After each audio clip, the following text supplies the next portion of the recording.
नमस्कार, आप देख रहे हैं आक्रमण। मैं हूं आपके साथ विवेक शांडिल्य।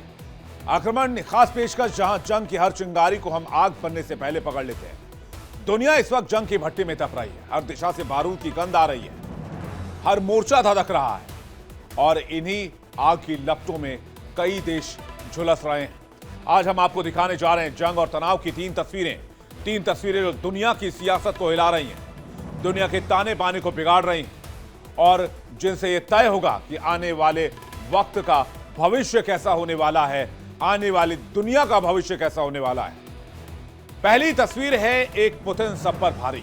पुतिन जो यूक्रेन पर बारूदी बारिश कर रहे हैं और अब पूरे यूरोप को दहलाने का प्लान कर रहे हैं। रूस की मिसाइलों ने पूरे यूरोप को सीधा संदेश दे दिया है कि रूसी ताकत को चुनौती दी तो नतीजा सिर्फ और सिर्फ विनाश होगा। बॉर्डर से लेकर ब्लैक सी तक पुतिन का आक्रोश आग का गोला बन चुका है।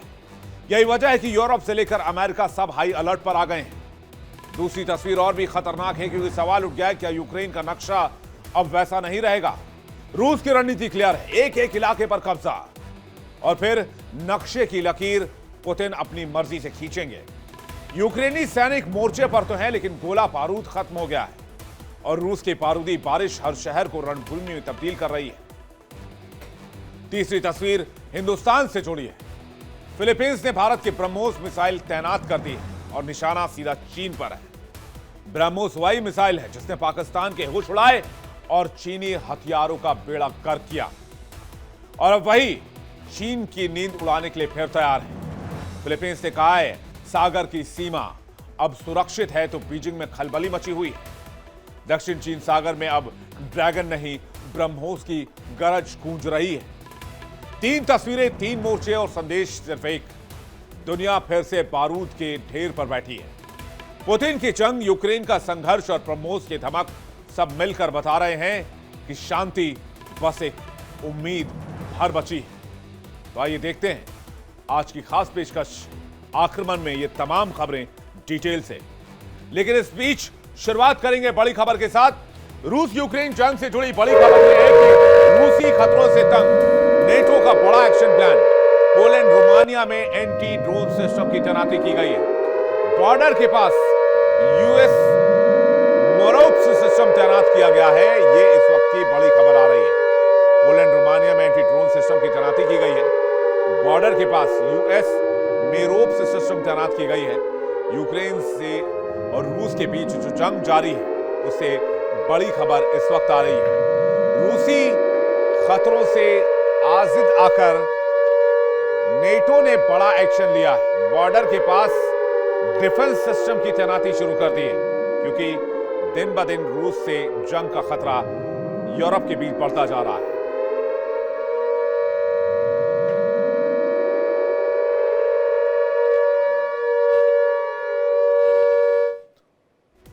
और इस बीच एक और बड़ी खबर आ रही है। युद्ध के बीच यूक्रेन का मददगार स्वीडन बना है। 400 लॉन्ग रेंज ड्रोन के लिए आर्थिक मदद देने का फैसला किया है।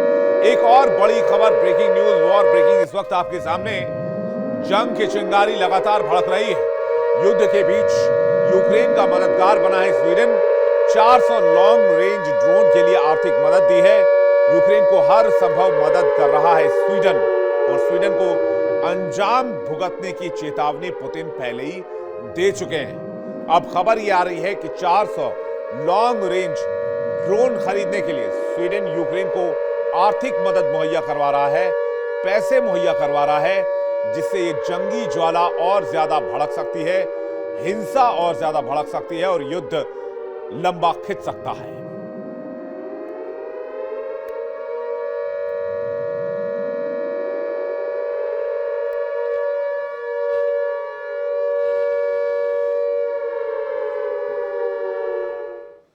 और इस बीच एक और बड़ी खबर आ रही है। रूस यूएस तनाव से जुड़ी बड़ी खबर। 10 लाख ड्रोन खरीदेगा अमेरिका, ये बड़ी जानकारी मिल रही है। 2 साल में 10 लाख ड्रोन खरीदने का लक्ष्य रखा गया है। ड्रोन वॉर में पीछे नहीं रहना चाहता है अमेरिका, ये इस वक्त की बड़ी जानकारी।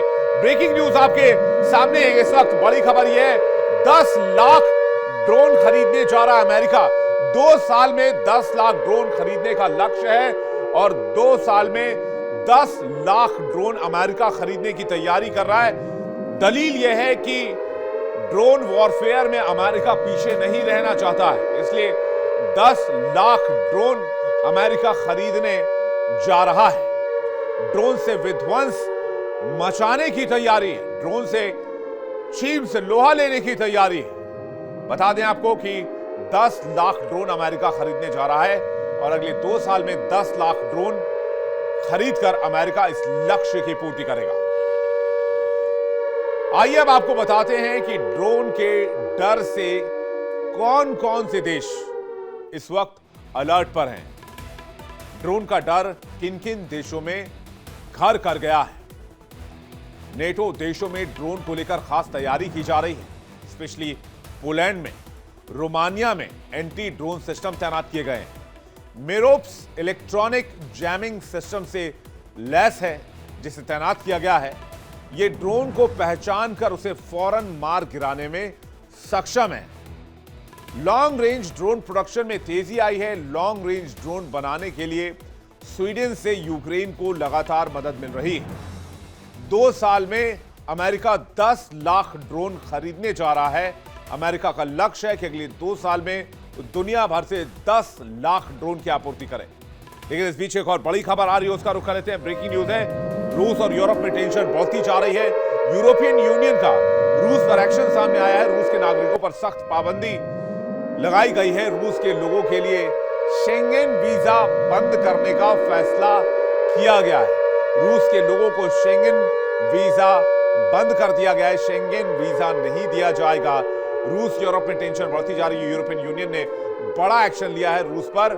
रूस के नागरिकों पर सख्त पाबंदी लगाई है। रूस के लोगों को शेंगेन वीजा नहीं दिया जाएगा। आइए अब आपको बताते हैं रूस पर लगाम लगाने के लिए यूरोपियन यूनियन ने क्यों वीजा बंद किया है, इसके पीछे की मंशा क्या है। ईयू ने रूस के नागरिकों के लिए शेंगेन वीजा बंद कर दिया है। रूसी नागरिकों के लिए वीजा के नियमों में सख्ती कर दी है। यूरोप जाने के लिए वीजा फिर से आवेदन देना होगा। सभी पहलुओं की जांच के बाद ही वीजा फिर से इशू किया जाएगा। जंग और पर्यटन एक साथ नहीं चलेगा। आम नागरिकों के भेष में रूसी जासूस यूरोप नहीं चाहता है, यह दलील दी जा रही है।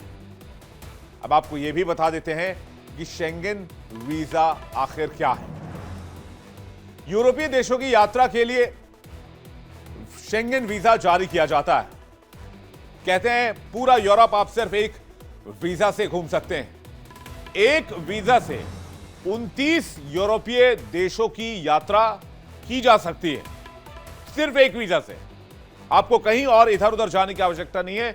एक देश से आप 29 यूरोपीय देश आराम से घूम सकते हैं। इसके अलावा यह पर्यटन, व्यापार, इन तमाम कामों के लिए दिया जाता है और यूरोपीय यूनियन जो है वो इसे लेकर जारी करता है। वीजा की तय सीमा 90 दिन है। वीजा शुल्क हर देश के लिए अलग अलग है।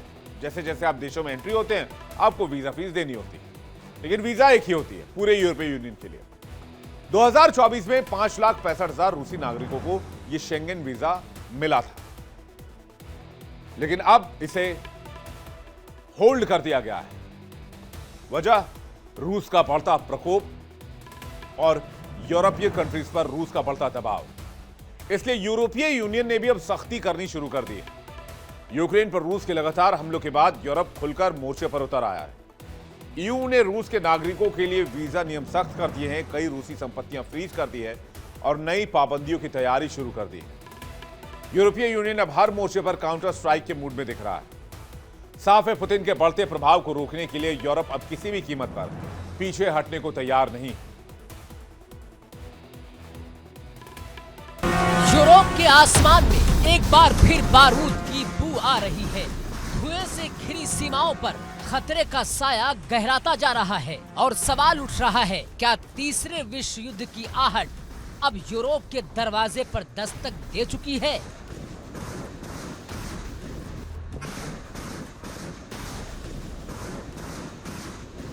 यूरोप और रूस के बीच तनातनी अब चरम पर है। यूक्रेन की धरती पर शुरू हुई ये जंग अब सीमाओं से निकलकर यूरोप की दीवारों से टकरा रही है।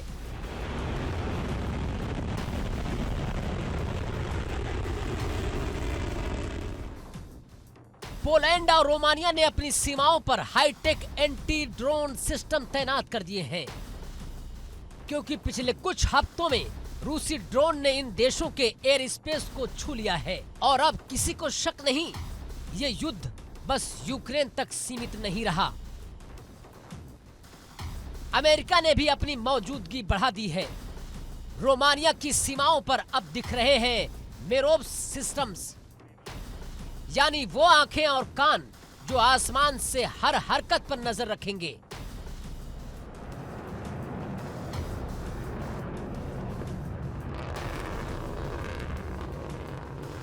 रूस पर लगाम कसने के लिए यूरोप ने अब कूटनीतिक जंग छेड़ दी है।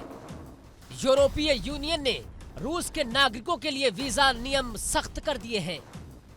शेंगेन वीजा लगभग ठप कर दिया गया है, यानी रूसियों के लिए यूरोप का रास्ता अब बंद है। यूरोपीय यूनियन साफ कह चुका है, जो देश युद्ध को बढ़ावा देगा उसे यूरोप की सरजमी पर जगह नहीं मिलेगी। ये सिर्फ वीजा पाबंदी नहीं है, ये रूस के खिलाफ कूटनीतिक दीवार है। तो उधर स्वीडन ने अब यूक्रेन की मदद का मोर्चा संभाल लिया है। युद्ध के बीच 400 लॉन्ग रेंज ड्रोन के लिए आर्थिक सहायता का ऐलान किया है। स्वीडन ने साफ कह दिया है कि हम यूक्रेन के साथ हैं और आखिरी सांस तक रहेंगे।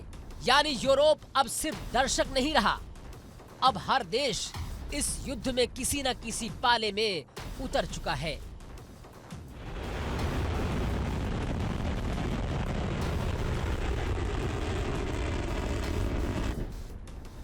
अब बात करते हैं उस देश की जो जब मैदान में उतरता है तो पूरा समीकरण बदल जाता है, यानी कि अमेरिका।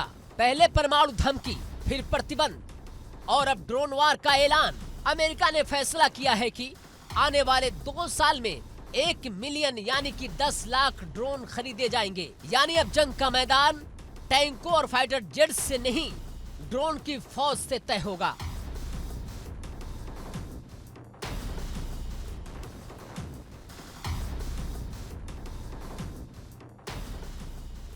क्योंकि यूक्रेन रूस की जंग ने दुनिया को सिखा दिया है कि अब जंग जमीन पर नहीं, हवा में लड़ी जाएगी।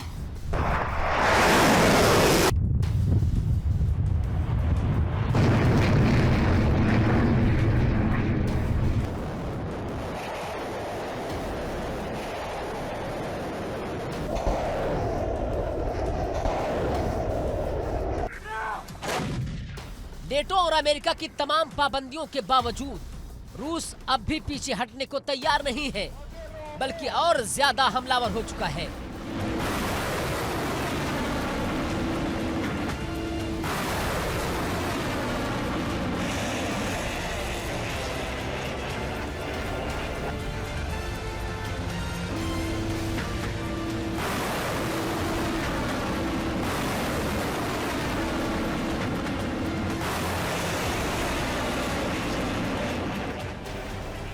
रूसी मिसाइलें अब भी यूक्रेन के शहरों को निशाना बना रही हैं। ड्रोन लगातार तेल डिपो, पावर प्लांट और इंफ्रास्ट्रक्चर को तबाह कर रहे हैं।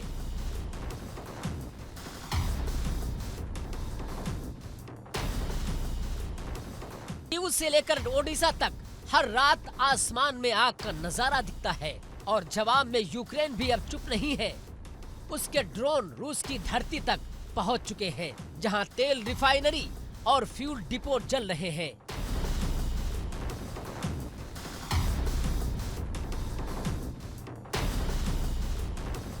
अब नेटो के देशों में चिंता की लकीरें गहरी हो चुकी है, क्योंकि रूस के ड्रोन अब रोमानिया और पोलैंड की सीमाओं को छू रहे हैं। ये वो देश हैं जो सीधे नेटो के सिक्योरिटी चार्टर के तहत आते हैं। और याद रखिए, अगर रूस किसी नेटो सदस्य पर हमला करता है तो नेटो का अनुच्छेद 5 लागू हो सकता है, जिसका मतलब है एक पर हमला मतलब सब पर हमला।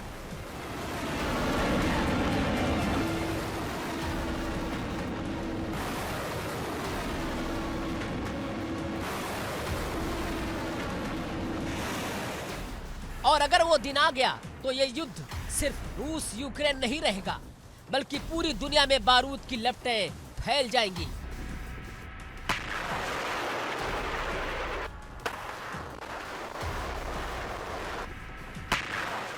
यूरोप के लिए ये पल निर्णायक है। आर्थिक मोर्चे पर भी रूस को घेरने की कोशिश जारी है। बैंकिंग, एनर्जी, ट्रेड सब पर पाबंदियां हैं, लेकिन रूस की अर्थव्यवस्था अब तक डिगा नहीं पाए पश्चिमी रणनीति को चुनौती दे रहा है।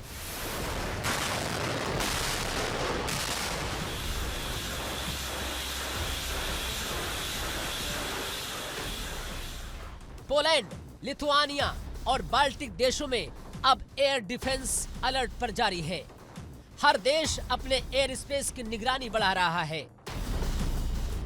ये सिर्फ तैयारी नहीं, ये युद्ध की छाया से पहले की खामोशी है। इसलिए विश्लेषकों का मानना है कि अब जंग का अगला मोर्चा हो सकता है साइबर वॉर और स्पेस टेक्नोलॉजी, क्योंकि रूस और अमेरिका दोनों ही अब एक दूसरे की उपग्रह प्रणालियों पर नजर रख रहे हैं।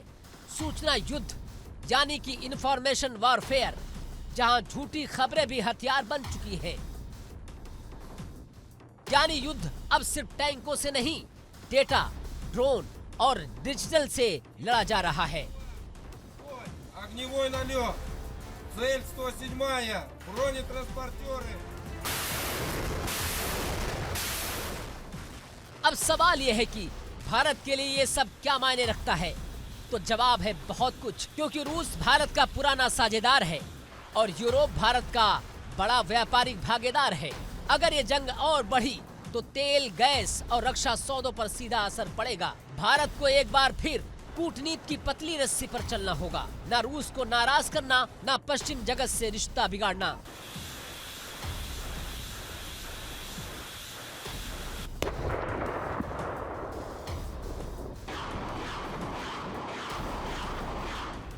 बहरहाल युद्ध की आग कभी सीमाओं में नहीं सिमटती, वो फैलती है जमीन से आसमान तक और फिर इंसान के भीतर तक। रूस और यूक्रेन की जंग अब यूरोप के दरवाजे तक दस्तक दे रही है। नेटो की सीमाएं अब रणभूमि में बदलने लगी है।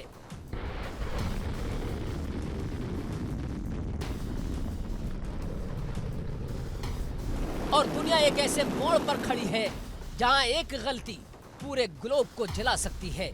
तो क्या ये तीसरे विश्व युद्ध का ट्रेलर है या फिर पश्चिम और रूस की आखिरी शतरंज की बाजी?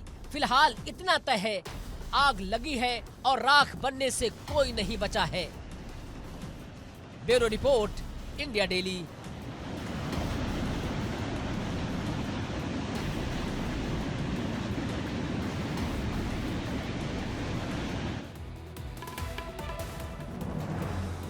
तीन साल से ज्यादा जंग, हजारों हमले, लाखों जिंदगियां तबाह, फिर भी रूस और यूक्रेन की जंग थमी नहीं है। हर दिन नए मोर्चे खुल जाते हैं, हर रात नए शहर राख में बदल जाते हैं। सवाल सिर्फ इतना है कि क्या इस जंग का कोई अंत होगा या इंसानियत हमेशा इसी बारूद की भट्टी में धधकती रहेगी? क्योंकि अब इस जंग में जीतने वाला कोई नजर नहीं आता। हार रही है तो बस इंसानियत, जिंदगी और मानवता। तो रूस बनाम यूक्रेन की जंग नहीं, यह अब इंसानियत की हार बन चुकी है। रूस का यूक्रेन पर विध्वंसक प्रहार जारी है। हर रात आग बरस रही है, हर सुबह धुएं में बदल रही है उम्मीदें। सैनिकों के ठिकाने राख में तब्दील हो रहे हैं, रिहायशी इलाके मलबे में दफन, ऊर्जा ढांचे चूर चूर और शहर नहीं राख का ढेर बन चुके हैं।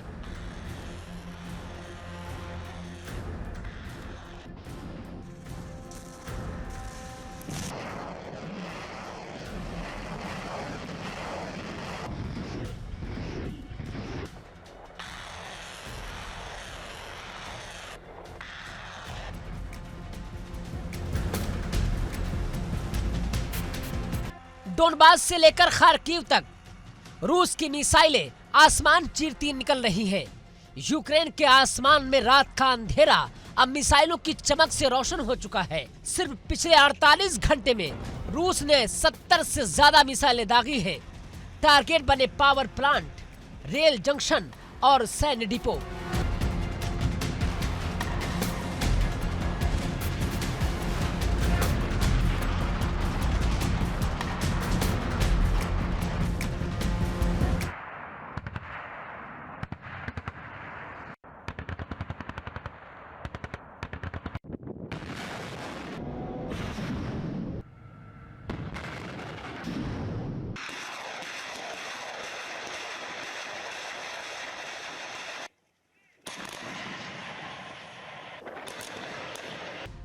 कीव, खारकीव, ओडिशा, डोनबास, हर शहर जंग का मैदान बन चुका है। जहां कभी बच्चे खेलते थे, अब टैंक चल रहे हैं।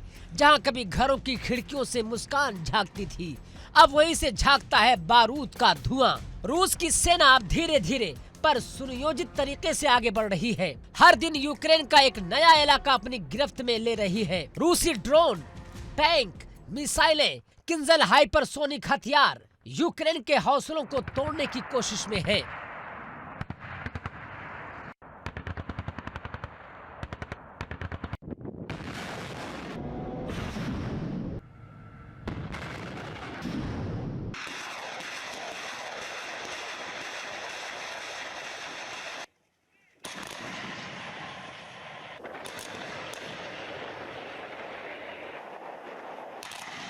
रूस की रणनीति साफ है, एनर्जी काटो, सप्लाई रोक दो और जनता को तोड़ दो। यूक्रेन के पावर ग्रिड पर रूस के हमले इतने भीषण हैं कि कई शहर पूरी तरीके से अंधकार में डूब चुके हैं।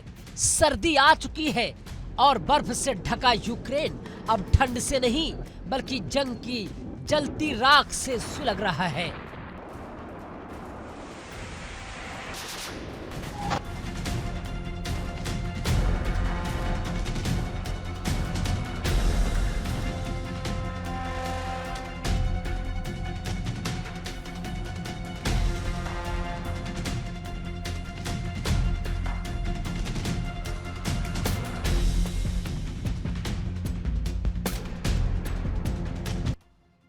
लेकिन कहानी यही खत्म नहीं होती, क्योंकि यूक्रेन भी अब डिफेंस नहीं ऑफेंस मोड में है।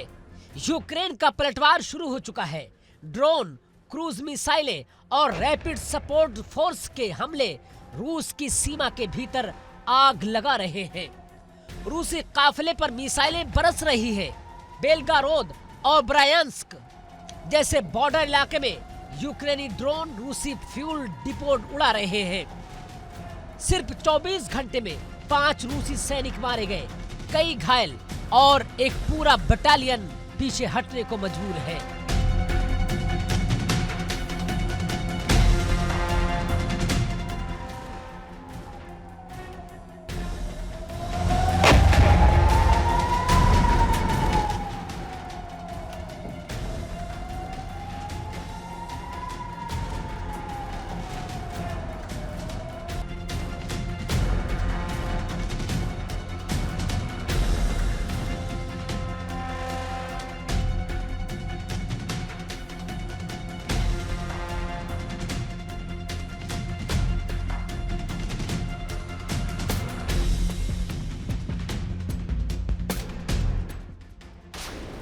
यूक्रेन अब रूस को उसके ही घर में डराने लगा है।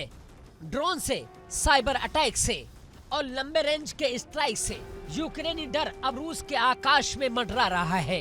हर रात रूस के आसमान में गूंजती है ड्रोन की भिनभिनाहट और उसके बाद धमाका।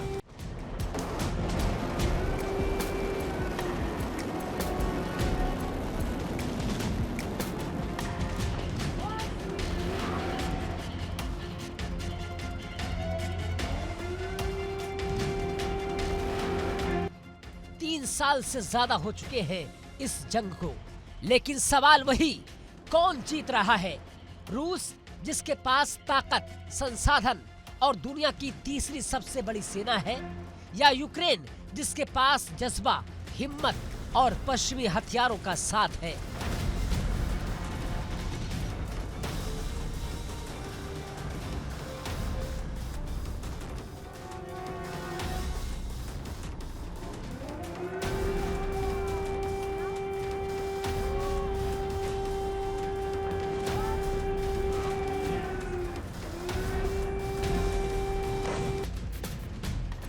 सच ये है, इस जंग में कोई भी पूरी तरह जीत नहीं रहा, क्योंकि हर मिसाइल के साथ, हर ब्लास्ट के साथ दोनों देश हार रहे हैं।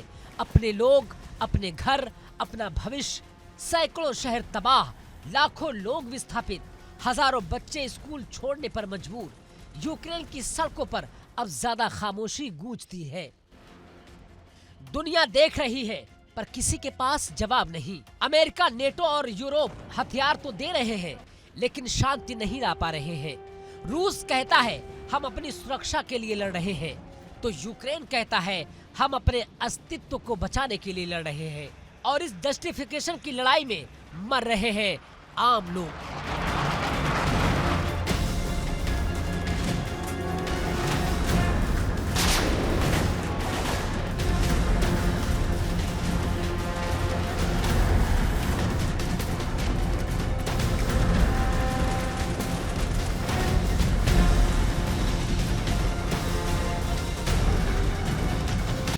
सवाल बड़ा है, क्या इस युद्ध का कोई अंत है? क्या कभी यह आग बुझ पाएगी?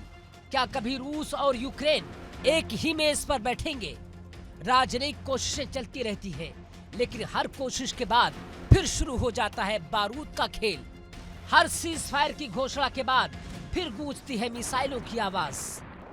रूस के लिए ये जिंदगी और मौत की भू राजनीति है, यूक्रेन के लिए राष्ट्र की आत्मा का सवाल।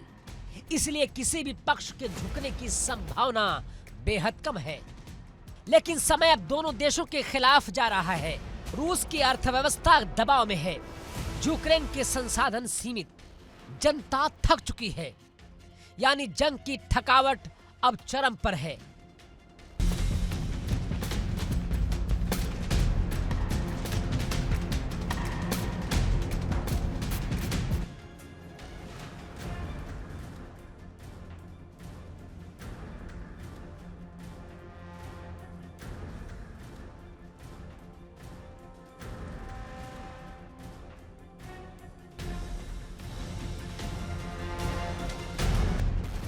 और रूस यूक्रेन के दो अहम शहरों को पूरी तरह कब्जा कर चुका है, तो यूक्रेन पर दबाव बढ़ेगा और मजबूरी में समझौता करना पड़ सकता है। दूसरा रास्ता, अगर यूक्रेन रूस की सप्लाई चेन तोड़ दे, उसके ईंधन पाइपलाइन और फ्यूल हब तबाह कर दे, तो रूस की सेना को ठहराव झेलना पड़ेगा।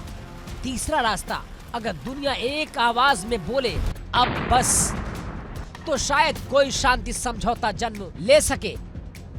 लेकिन असली सवाल है कि क्योंकि अब तक किसी ने भी झुकने का नाम नहीं लिया। इस जंग ने पूरी दुनिया की अर्थव्यवस्था को हिला दिया है। तेल की कीमतें बढ़ी है, गेहूं की सप्लाई टूटी है, यूरोप ऊर्जा संकट में डूबा है और अब तो एशिया अफ्रीका तक इसकी आग फैल चुकी है। रूस कहता है पीछे नहीं हटेंगे, यूक्रेन कहता है हम झुकेंगे नहीं। तो सवाल यही है, जब दोनों तरफ से ना है तो हाँ कौन करेगा? हर गोली, हर धमाका एक ही सवाल पूछता है, क्या इंसानियत की कोई कीमत नहीं बची? 3 साल से ज्यादा की जंग, हजारों मौतें, लाखों घर उजड़ गए, फिर भी जवाब नहीं कि कब थमेगी ये जंग। रूस और यूक्रेन दो देश, एक जंग और लाखों जख्म। इतिहास पूछेगा इन बारूद की लपटों से क्या मिला, और जवाब शायद हमेशा खामोश रहेगा।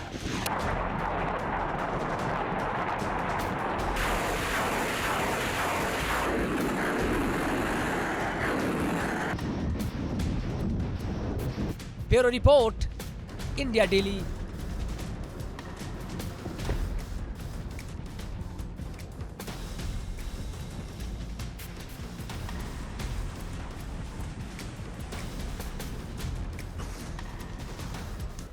आक्रमण में बात भारत की उस ताकत की जिसका लोहा पूरी दुनिया ने माना है। भारत के ब्रह्मोस। फिलीपींस ने भारत की ब्रह्मोस मिसाइल तैनात कर दी है। दक्षिण चीन सागर में बढ़ते तनाव के बीच फिलीपींस ने अपनी ब्रह्मोस सुपरसोनिक बैटरी तटीय मोर्चे पर चीन के खिलाफ उतार दी है। यही ब्रह्मोस है जिसने पाकिस्तान के होश उड़ाए थे, और तब चीन भी बेचैन हुआ था क्योंकि पाकिस्तान चीनी हथियार इस्तेमाल कर रहा था, और वही ब्रह्मोस चीन के सामने जाकर खड़ा हो गया है। यही ब्रह्मोस दुश्मन को पलटवार का मौका तक नहीं देता है। बीजिंग में खलबली मची है क्योंकि अब भारत की ताकत ने फिलीपींस की सीमा को एक अजेय कवच में तब्दील कर दिया है।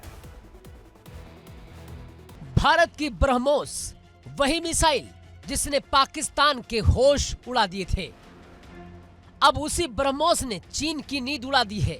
क्योंकि भारत ने जैसे ही फिलीपींस को ब्रह्मोस दी, फिलीपींस ने सीधा निशाना साध दिया चीन पर। जिस दिन ब्रह्मोस मिसाइल बैटरी फिलीपींस के तटीय मोर्चे पर तैनात हुई, उस दिन से बीजिंग की चिंता 7वें आसमान पर है।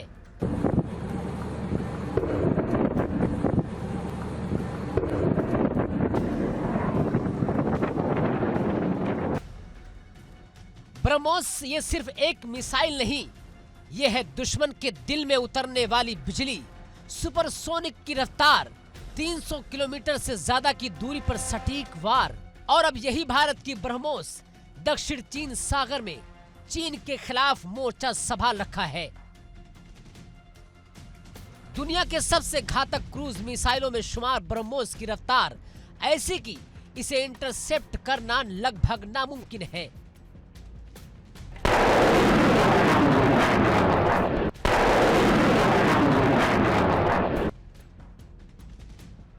चीन के पास चाहे DF-21D हो या HQ-9, कोई भी सिस्टम ब्रह्मोस को हवा में रोक नहीं सकता। याद कीजिए, जब भारत ने पाकिस्तान के 11 एयरबेस पर सटीक ब्रह्मोस स्ट्राइक की थी, तब पाकिस्तान के एयर डिफेंस सिस्टम ने कुछ नहीं किया, सिर्फ तमाशा देखा। एक एक वार, एक एक बेस तबाह। और यही था वो पल जब चीन के भरम का भी अंत हुआ, क्योंकि चीन को अब एहसास हो गया, अगर भारत चाहे तो ड्रैगन का किला भी राख कर सकता है।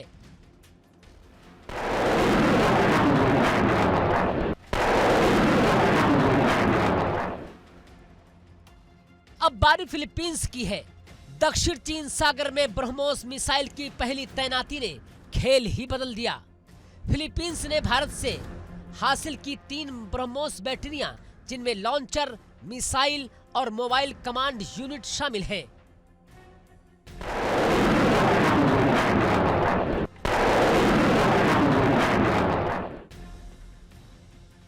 अब दक्षिण चीन सागर के किनारे फिलीपींस ने अपनी पहली ब्रह्मोस बैटरी सार्वजनिक कर दी है। यानी अब चीन के जहाज अगर फिलीपींस के जल क्षेत्र में घुसेंगे तो स्वागत ब्रह्मोस से होगा। चीन, जो अब तक पूरे दक्षिण चीन सागर पर कब्जे का दावा करता आया है, अब फिलीपींस की इस तैनाती से बौखला गया है। बीजिंग ने चेतावनी दी, धमकी दी, लेकिन मनीला अपने फैसले पर अडिग रहा, क्योंकि इस बार फिलीपींस के पीछे है भारत की ताकत। भारत ने ब्रह्मोस देकर न सिर्फ दोस्ती निभाई, बल्कि इंडो पैसिफिक में शक्ति संतुलन भी बदल दिया।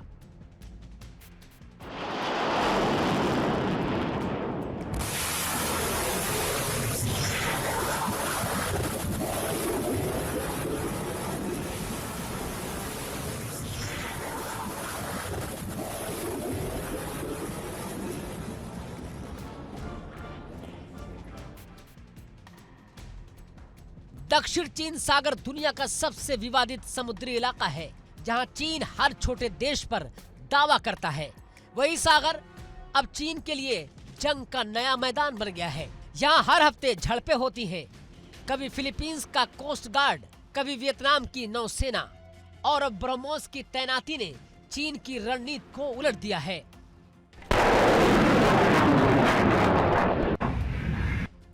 ब्रह्मोस के बाद चीन ने भी अपनी ताकत दिखाने की कोशिश की। सबसे एडवांस एयरक्राफ्ट कैरियर फुजियान को समुद्र में उतारा, लेकिन सवाल ये है कि क्या फुजियान ब्रह्मोस से तेज है? क्या फुजियान की रफ्तार वाली मिसाइल से बच पाएगा? विशेषज्ञों का जवाब है नो। ब्रह्मोस को रोकना नामुमकिन है।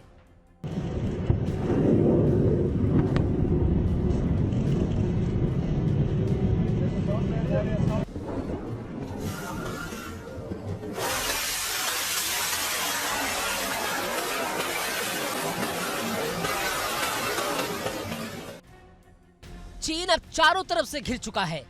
पूर्व में ताइवान, दक्षिण में फिलीपींस, पश्चिम में भारत और उत्तर में जापान और अमेरिका की निगरानी, यानी ड्रैगन के चारों सिर पर तलवारें लटक रही हैं। फिलीपींस की यह चाल सिर्फ एक रक्षा कदम नहीं, यह है चीन को घेरने की नई रणनीति का हिस्सा। उधर अमेरिका भी पीछे नहीं है। अमेरिका ने पहले ही इंडो पैसिफिक में अपने जहाज, ड्रोन और मिसाइल सिस्टम तैनात कर रखे हैं।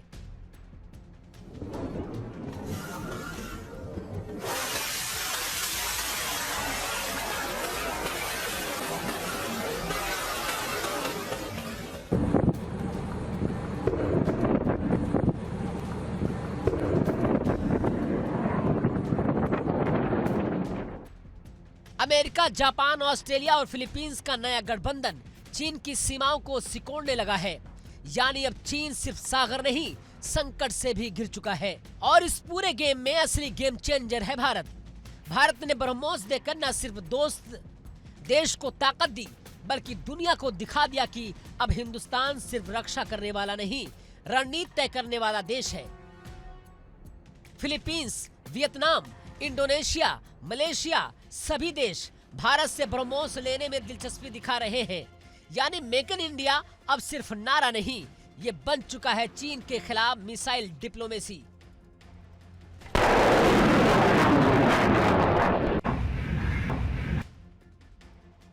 ब्रह्मोस का नाम सुनते ही चीन के दिमाग में वही पुरानी तस्वीर घूम जाती है। रात के अंधेरे में उड़ती हुई मिसाइलें और एक के बाद एक ठिकाने का सफाया, क्योंकि चीन जानता है अगर कभी भारत और चीन आमने सामने आए तो लद्दाख की ठंड में ब्रह्मोस उसका तापमान गिरा देगी। ब्रह्मोस बनाम ड्रैगन यानी टेक्नोलॉजी बनाम ताकत, भारत की इंजीनियरिंग और रूस की रेंज ने मिलकर वो हथियार बनाया है जिससे दुनिया आज डरती है।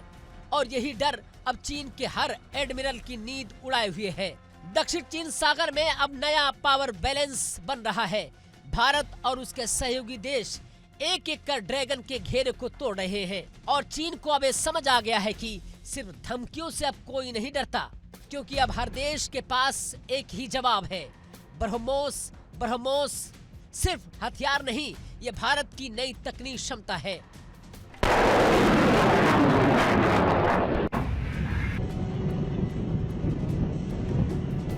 आत्मनिर्भर और विश्वास का प्रतीक है। जब दुनिया सुपर पावर की तलाश में है, तब भारत बन चुका है रणनीतिक पावर। जिस देश की मिसाइलें अब दूसरे देशों की सीमाओं की रक्षा कर रही हों, वो देश अब सिर्फ ताकतवर नहीं बल्कि नेता बन चुका है।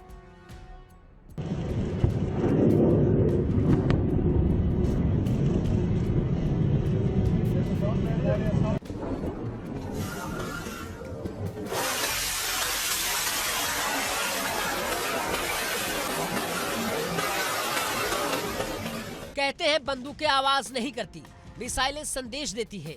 और ब्रह्मोस ने दुनिया को यही संदेश दिया है। भारत अब सिर्फ शांति का दूत नहीं, शक्ति का स्तंभ है। फिलीपींस ने चीन पर जो ब्रह्मोस तानी है, वो सिर्फ एक मिसाइल नहीं, वो हिंदुस्तान की नई पहचान है। अब एशिया का समीकरण बदल चुका है और इस बार ड्रैगन नहीं, ब्रह्मोस बोलेगा। Bureau report, India daily.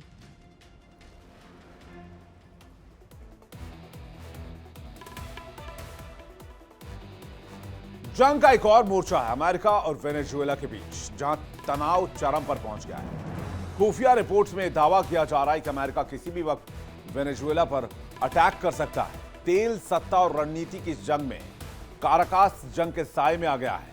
अमेरिकी युद्धपोत लैटिन अमेरिका की सीमाओं के नजदीक तैनात कर दिए गए हैं। सवाल उठ रहा है, क्या वेनेजुएला के लिए अब गिने चुने दिन बचे हैं? क्या आने वाला कल बारूद, बम, तबाही और जंग के एक और मोर्चे के साथ आएगा?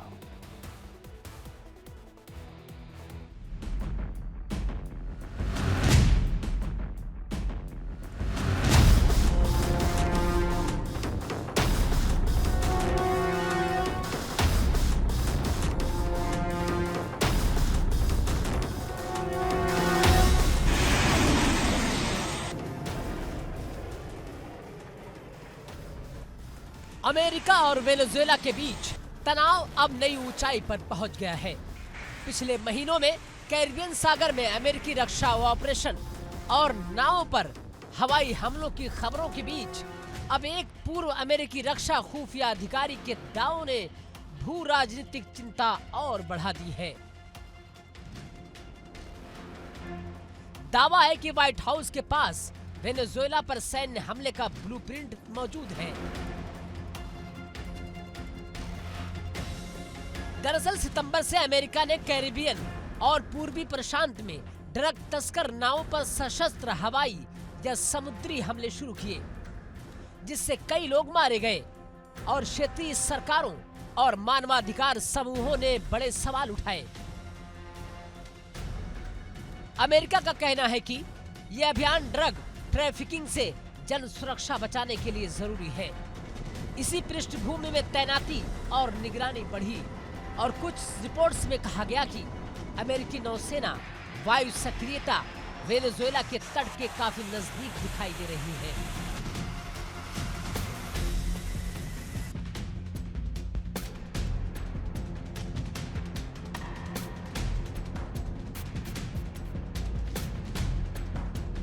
हाल ही में पूर्व रक्षा खुफिया अधिकारी फिलिप इंग्राम ने दावा किया कि ये सिर्फ नशीली पदार्थों के खिलाफ वार नहीं है। इंग्राम का कहना है कि इन ऑपरेशन के पीछे एक व्यापक रणनीति है। वो ये भी कहते हैं कि अमेरिका के पास वेनेजुएला के शासन पर सीधे असर डालने या शासकीय नेतृत्व को निशाना बनाने का प्लान मौजूद है और संभवतः साइबर हमलों से शुरुआत की जाएगी। यह खुलासा एक गंभीर दावे के रूप में सामने आया है, जिसे कुछ मीडिया ने इन्वेशन ब्लूप्रिंट के रूप में पेश किया है।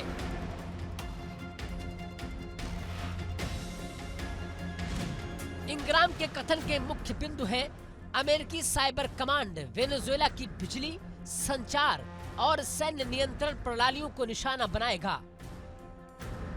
दूसरा, इसके बाद CIA वर्ग के एजेंट और विशेष बल अंदरूनी समर्थन जुटाकर लक्षित अभियानों में सक्रिय होंगे।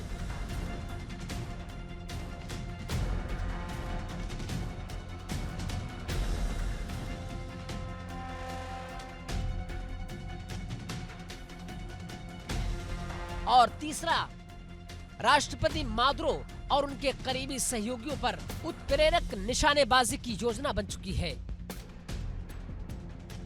ये दावे उन्होंने विश्लेषणात्मक कार्यक्रम में रखे। ध्यान दें, ये दावे एक अनुभवी पूर्व अधिकारी के बयान हैं।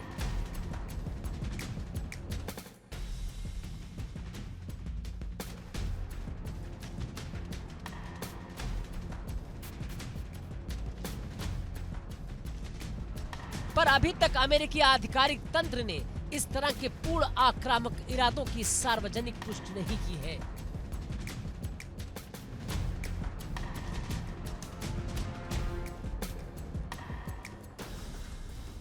इंग्राम के शब्दों में यह सिर्फ ड्रग्स की लड़ाई नहीं है, ये रणनीतिक दबाव और स्थिति बदलने का व्यापक अभियान हो सकता है।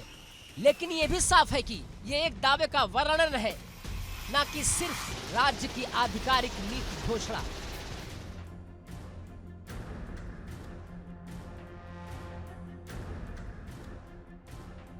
अमेरिका ने हाल के हवाई हमलों को नशीले पदार्थों के नेटवर्क पर कार्रवाई बताते हुए जायज ठहराया है।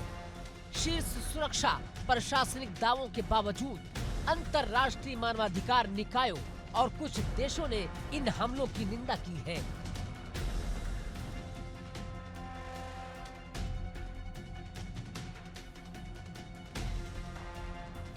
और कहा कि इससे आम नागरिकों की मौत और अंतर्राष्ट्रीय कानून के उल्लंघन का जोखिम है। यूनाइटेड नेशन के मानवाधिकार प्रमुख ने कुछ हफ्ते पहले ही इन हमलों को अस्वीकार करार दिया और जांच की मांग की है।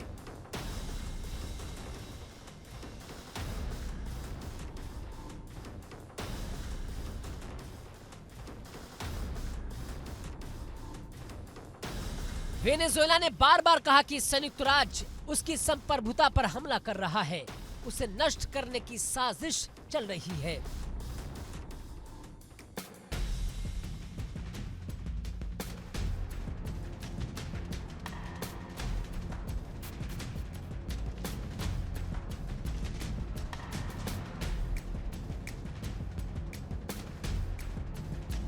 राष्ट्रपति निकोलस मादुरो ने भी सार्वजनिक रूप से कहा कि उनका देश किसी भी आक्रमण का सामना करेगा और मदद के लिए मित्र देशों से समर्थन भी मांगा जाएगा।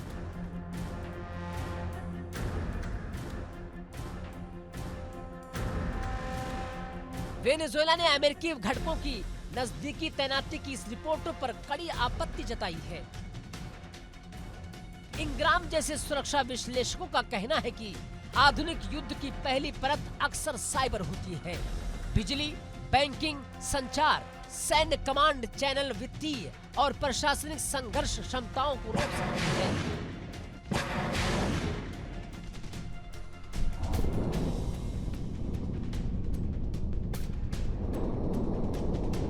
वाकई ऐसा कुछ अंजाम दिया जाए तो इसका असर आम नागरिकों, अस्पतालों, हवाई अड्डों और जिंदगी की जरूरत पर भी भारी पड़ेगा।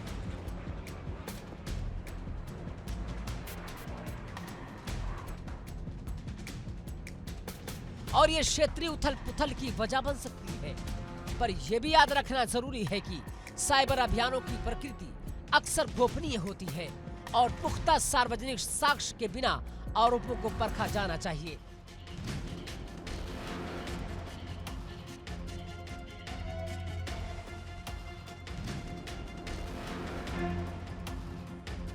अगर अमेरिका ने वेनेजुएला के खिलाफ सीधे सैन्य कार्रवाई की, भले ही वो लक्ष्य निर्धारित ऑपरेशन हो, तो इससे लैटिन अमेरिका के साथ अमेरिकी रिश्ते और भी तनावपूर्ण हो सकते हैं।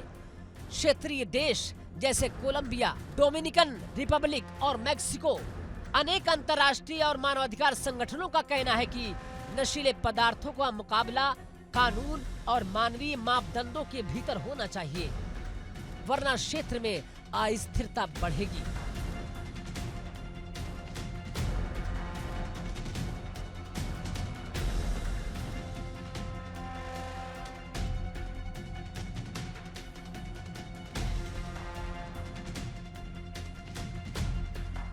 वही सैन्य विशेषज्ञ बताते हैं कि किसी भी बड़े पैमाने के आक्रमण के लिए राजनीतिक, कूटनीतिक और कानूनी बाधाएं भारी हैं, खासकर तब जब दूसरा पक्ष एक संप्रभु राज्य हो और क्षेत्रीय शक्तियां हस्तक्षेप कर सकें। अमेरिकी राष्ट्रपति के पास आपातकालीन सैन्य कार्रवाई के विकल्प होते हैं, पर एक व्यापक आक्रमण के लिए अक्सर कांग्रेस, अंतर्राष्ट्रीय प्रतिक्रिया और लॉजिस्टिक्स चुनौती का सामना करना पड़ता है। फिर भी कम स्तरीय संगठन निशाने और विशेष अभियानों की संभावना जरूरत पड़ने पर हमेशा विश्लेषकों की राय में बनी रहती है। सबसे बड़ा सवाल है कि अगर स्थिति बिगड़ी तो आम लोगों पर क्या असर होगा।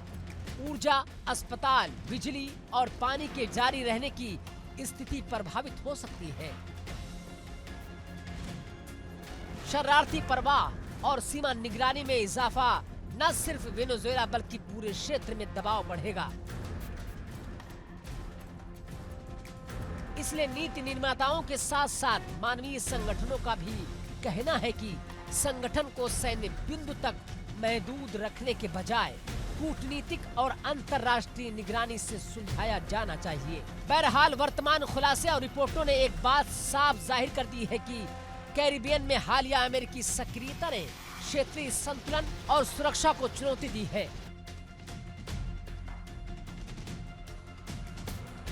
फिलिप इंग्राम जैसे पूर्व अधिकारियों के दावे अगर सही हों, तो ये नीति दस्तावेज और रणनीतिक विकास का संकेत है। अगर वे दावे अधूरे या अतिरंजित है, तो वो भी उपजी भयावस्था को शांत करने के लिए पारदर्शिता की कमी खतरनाक है। अंतर्राष्ट्रीय समुदाय, क्षेत्रीय सरकारें और मानवाधिकार निकाय इस पर निकटता से नजर रख रहे हैं। अगले कदम समवाय, सबूत आधारित जांच और कूटनीतिक पहल की स्थिति को नियंत्रण में रखने का मार्ग हो सकते हैं। Bureau report, India daily.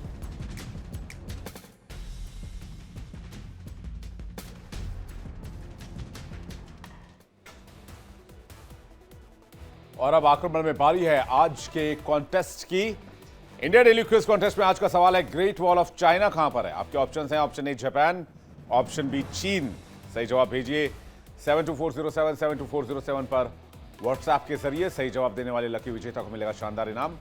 India daily quiz contest के कल के विनर का नाम आपको बताते हैं। कल पूछे गए सवाल का सही जवाब दिया है और लकी विजेता बने हैं पीके सिन्हा, दिल्ली के रहने वाले हैं। सिन्हा जी, बहुत बहुत बधाई हो आपको, जल्द ही आपको मिलेगा एक शानदार इनाम।